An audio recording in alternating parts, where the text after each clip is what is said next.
Welcome to this next lecture on sound and structural vibration. Last class we left off at the kinematic boundary condition. So that is given by this equation which equates the acoustic particle velocity at the surface to the velocity of the plate.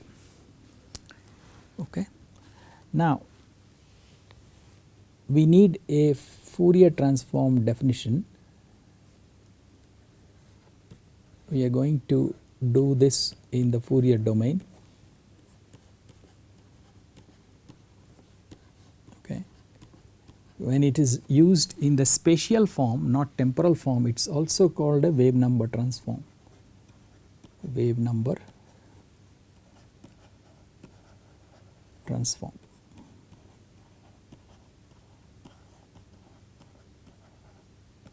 Okay. So I will give you the definition we are going to use. The forward transform f into the wave number domain k is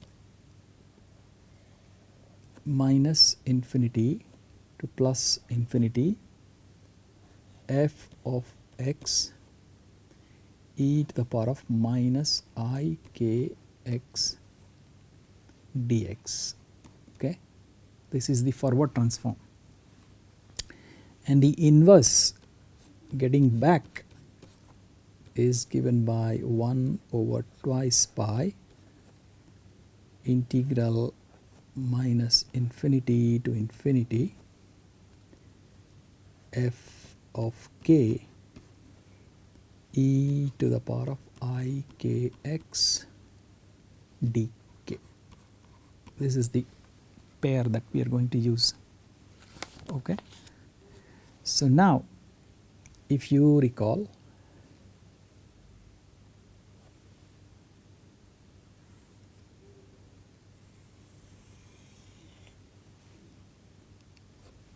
the Helmholtz equation, the time removed wave equation, okay, Helmholtz equation,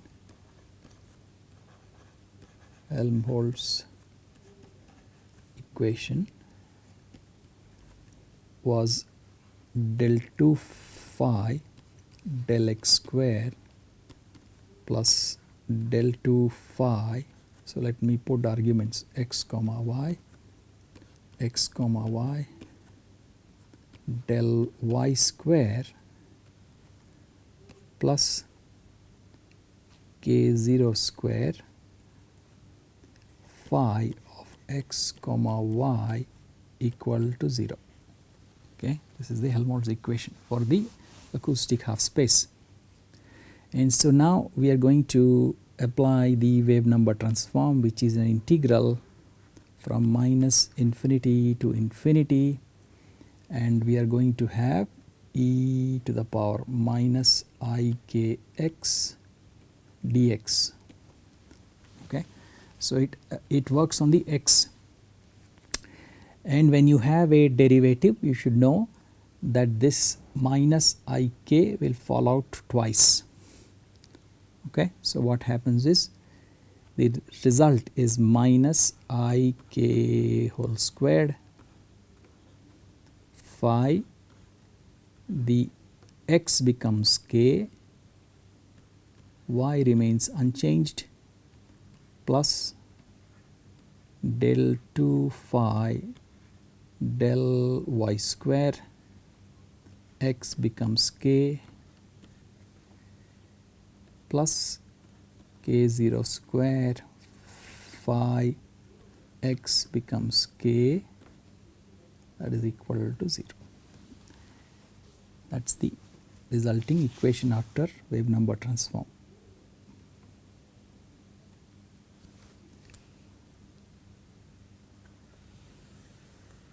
Okay. So if we write it, what do we get? We get del 2 phi del y square, this time k comma y is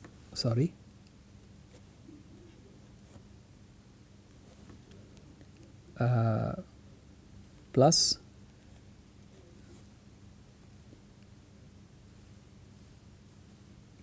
a0 square minus k square phi of k comma y is equal to 0. Okay, so I am going to define a variable gamma square, which is actually k square minus k0 square. Okay, so that it becomes del 2 phi del y square k comma y minus gamma square phi of k comma y equal to 0. This is somewhat like the spring mass system, okay, except with a minus over here. Okay, so what is the solution to this? Solution to this is phi k comma y is equal to a e to the power of minus gamma y plus b e to the power gamma y. Okay. Now, because gamma square has this nature of a difference, at times k can be bigger than k0, at times k can be less than k0. So, in which case gamma could be a real number, positive or negative. Gamma could be an imaginary number, positive or negative. Okay. Now, these have implications. If gamma happens to be a real number and we choose the positive value, okay, then look at b, the b term, b e to the power a positive number gamma y, and y is going off to infinity from the plate. Y is going off to infinity from the plate, and therefore this term will go to infinity as y tends to infinity if gamma is a positive real number, which cannot be allowed. Okay, we cannot allow infinite pressures or infinite displacements, infinite pressures in this case at infinity. Okay, that's one point. That's one point. The other is, let's say gamma is now imaginary. Imaginary. Okay. Yeah, we choose the negative quantity. Okay. Then what happens is that again the b term, okay, again the b term has, how does it look like? It looks like e to the power of minus I psi minus I psi y, minus I psi y. Okay. Now, the temporal description was e to the power of minus I omega t, okay, and the spatial description is e to the power of minus I psi y. Okay.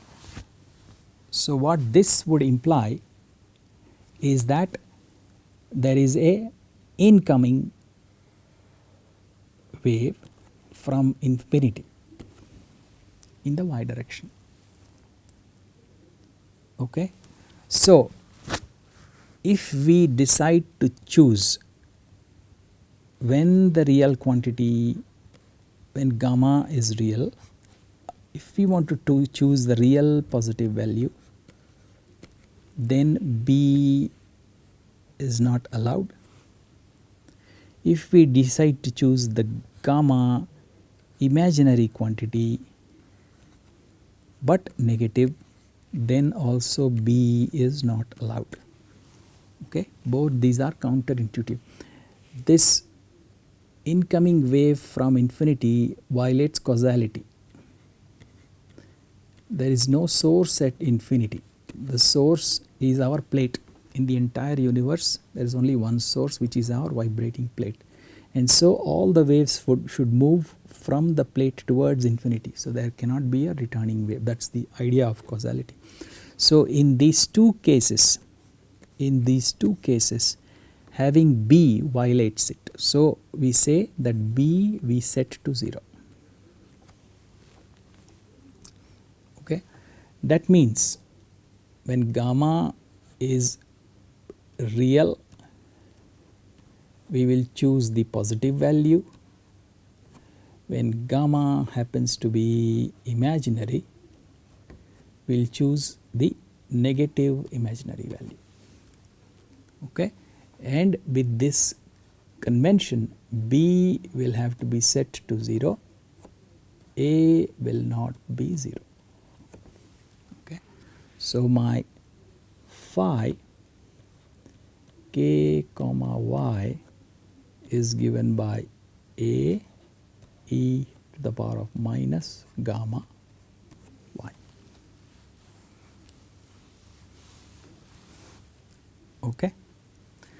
Now, the kinematic boundary condition, if you recall, was del phi by del y,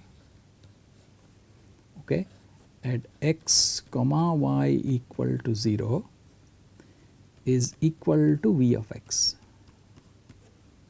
Okay, and this has x, y variables, dependency. Okay, so now if we take the Fourier transform first, or wave number transform first, then I get del phi k comma y by del y at y equal to 0 is equal to v of k. Okay, so now del y of this quantity gives me minus gamma a e to the power of minus gamma y. When y is set equal to 0, I get minus gamma a is equal to v of k. Okay, and a I write as, you look at it here, phi at k comma y equal to 0. So I get minus gamma phi k comma 0 is equal to v of k. Okay, so one after the other. This is what we derived. This is what we derived.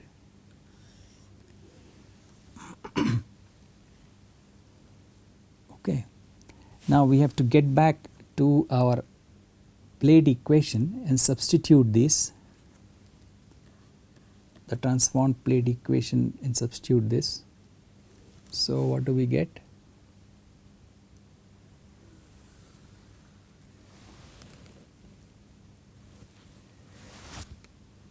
So let us just recall what it was. Okay, the transformed plate equation was B k fourth minus m omega square velocity in terms of transformed domain is minus I omega f minus omega square rho phi k comma 0. Okay, now we have, so let's divide by b, let's divide both sides by b. Okay, so I get k fourth minus m omega square by b v of k is equal to minus I omega f divided by b minus omega square rho by b phi of k comma 0.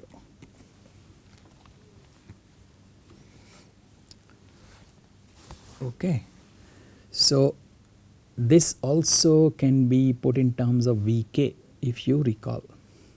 Okay, this was equal to or rather V of k, if you recall, V of k was equal to minus gamma phi of k comma 0.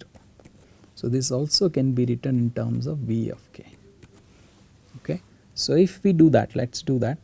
So k fourth minus m omega square by b V of k is equal to minus I omega f by b minus, so minus phi k omega will be plus omega square rho by b V of k by gamma. Okay, so now we will combine, and before that I have given you the definition right in front that Kp, the free plate wave number in vacuum at a given frequency omega, was fourth root of m omega square by b.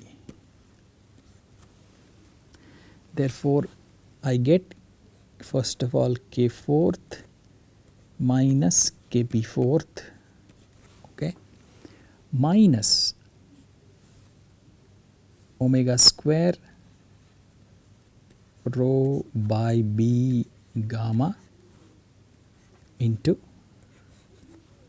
V of k is equal to minus I omega f divided by b.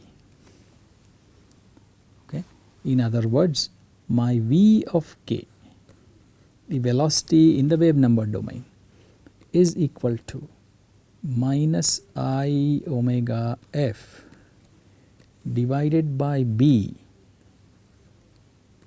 into k fourth minus kp fourth minus omega square rho by b gamma.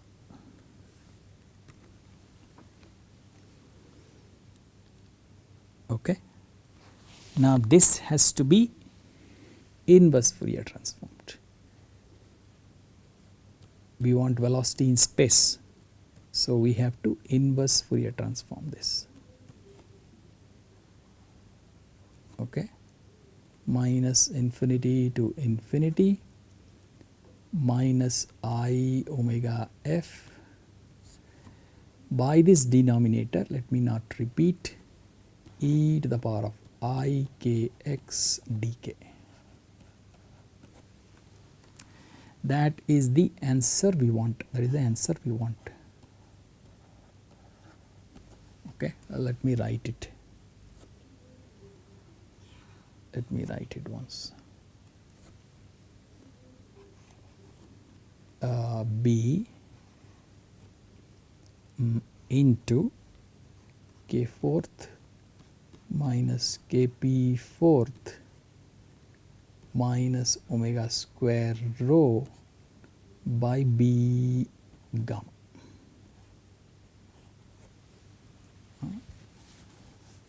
Okay, gamma has k in it, mind you. Okay, gamma is a function of k, so there is k in the denominator here, there is k in the denominator here, there is k in the numerator here, and we are going to do this integral. So this will give me v of x, which is what is wanted, the velocity of the plate under fluid loading under forcing. That's what is wanted. Okay, so we are going to do that. Okay, so this is the fully coupled problem. This is the fully coupled problem.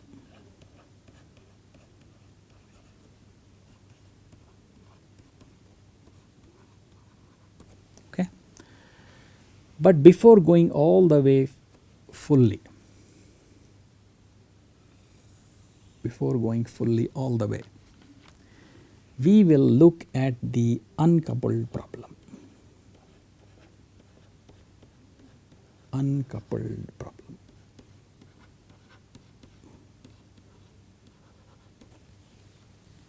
Okay, what the uncoupled problem simply means is that the density, fluid density is 0.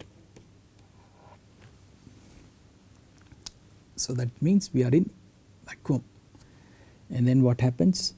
The velocity I need is 1 over twice pi, okay, integral minus infinity to infinity minus I omega f divided by b into k fourth minus kp fourth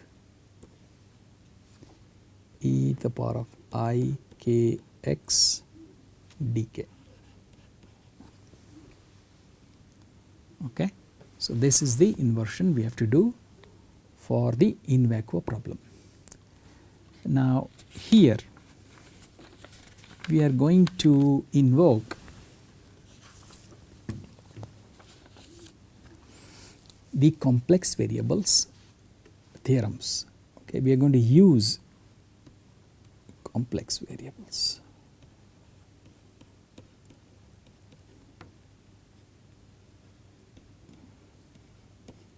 To compute this integral.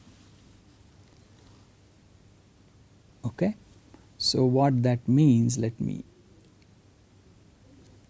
means is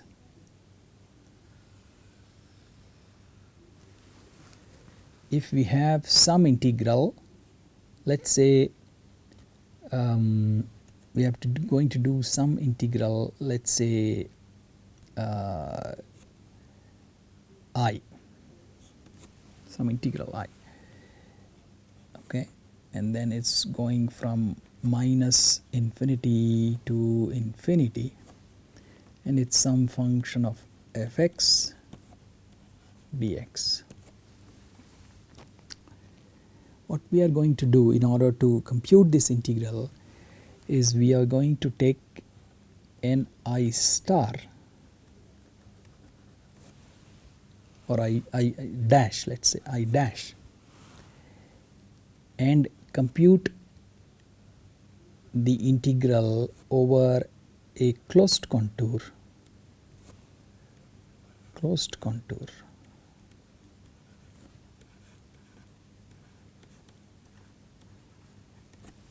Okay, of this function or some related function, let's say for now dz, where now z has become a complex variable in the complex plane, complex variable. Okay, now this integral from Cauchy residue theorem,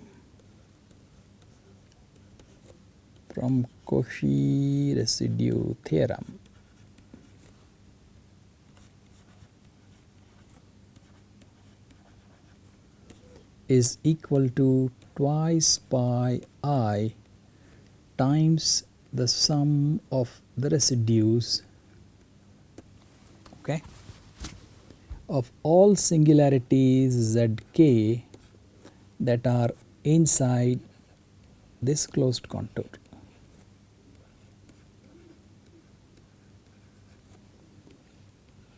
For those who have forgotten, I would advise you to refresh this using use of complex variables.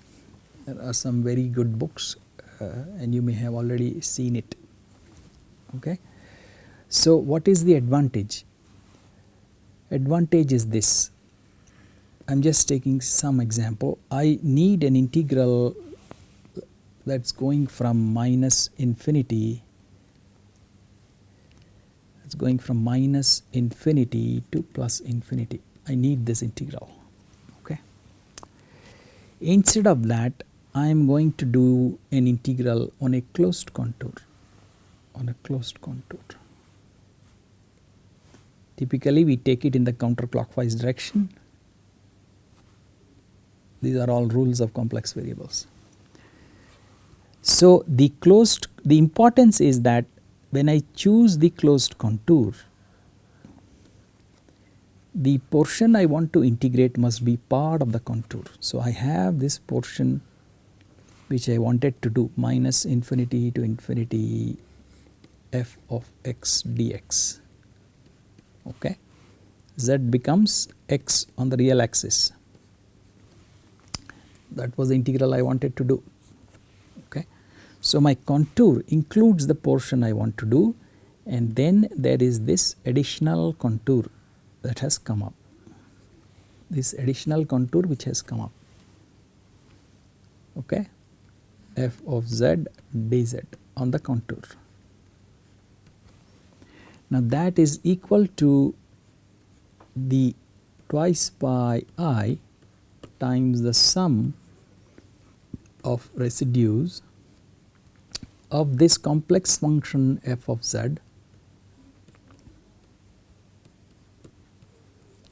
okay.